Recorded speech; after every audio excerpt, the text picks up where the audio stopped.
Hi friends, welcome to Siddhu ஃபிஷில். Friends, இன்றைக்கி நம்ம மிளகு ரசம் தான் வைக்க போகிறோம்.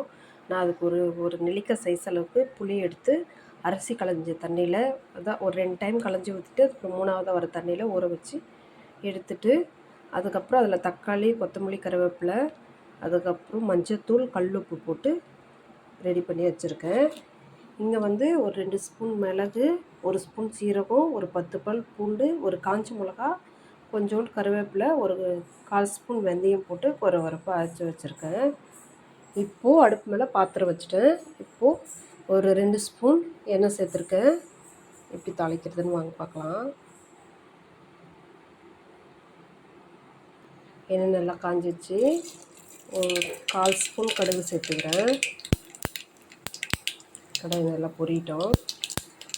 இங்கே பாருங்கள், கடுகு நல்லா பொரிஞ்சிடுச்சு. இப்போது ஒரு 2 காஞ்ச மிளகா, ஒரு கொத்து கருவேப்பிலை சேர்த்துக்கலாம்.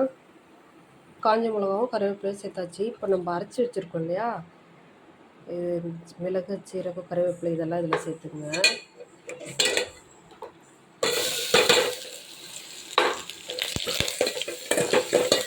இப்போ இது கூடவே பெருங்காயம் சேர்த்துங்க.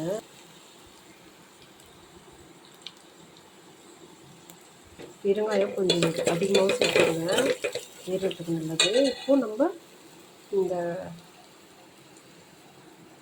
நம்ம ரெடி பண்ணி வச்சுருக்கிற ரசத்தை ஊற்றிக்கலாம்.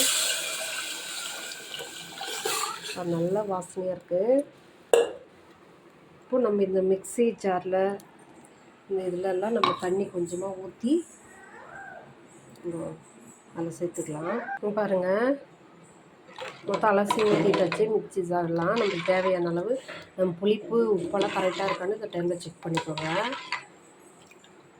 அவ்வளோதான், கொதிக்கட்டும். கொதிச்ச அப்புறம் பார்க்கலாம். இங்கே பாருங்கள், ரசம் நல்லா கொதிச்சு வந்துடுச்சு. இந்த ஸ்டேஜில்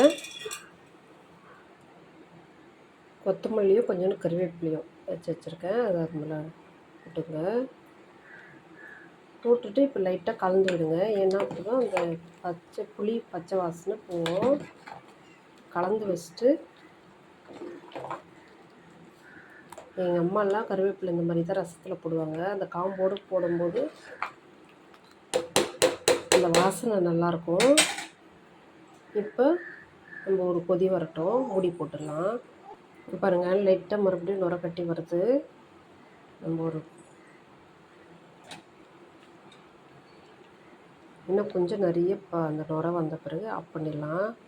இந்த வீடியோ பார்த்துட்டு லைக் பண்ணுங்கள், ஷேர் பண்ணுங்கள், சப்போர்ட் பண்ணுங்கள். என்னால் முடிஞ்ச அளவுக்கு வீடியோ போட்டுட்டு இருக்கேன். கண்டிப்பாக உங்களுக்கு சப்போர்ட் பண்ணுங்கள். வீடியோ பாருங்கள், ஃபுல்லாக பாருங்கள்.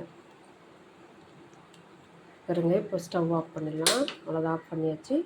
இப்போ நம்ம மறுபடியும் ஒரு கலக்கி விட்டுட்டு மூடி போட்டுடலாம். அவ்வளோதான், நம்மளுக்கு சூப்பரான இந்த கிளைமேட்டுக்கு ஏற்ற மிளகு ரசம் ரெடி ஆகிடுச்சு. மூடி போட்டாச்சு. அவ்வளோதான், நீங்களும் ட்ரை பண்ணி பாருங்கள். ட்ரை பண்ணி பார்த்துட்டு கமெண்ட் பாக்ஸில் கமெண்ட் பண்ணுங்கள், சப்போர்ட் பண்ணுங்கள், சப்ஸ்கிரைப் பண்ணுங்கள். Bye friends.